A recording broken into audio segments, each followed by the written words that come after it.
هذه محطة من المحطات المهمة ديال الحملة الانتخابية التي يقوم بها حزب الأصالة والمعاشرة.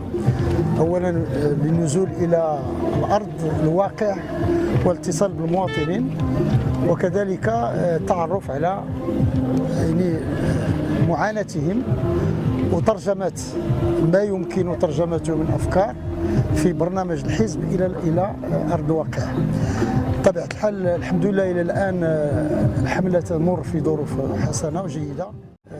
الحوادث اللي تنتأسفوا لها واللي كان موراها حزب اللي هو منافس اللي في ايت ميلك ارتأوا باش يشوشوا على هذه الحملة وقوموا بواحد العدد ديال الاستفزازات اللي حنا على كل حال الاخوان اللي كانوا منضبطين وكانوا يشتغلوا في اطار ما هو قانون اعتداء شنيع على بعض المناضلين، وكذلك تكسير السيارات اللي كانت تقوم بهذه الحمله. ولكن هذا اعتقد هذا حدث عابر، والان راه الامر بين يدي القضاء واللي هو بدون شك انه غادي يوضح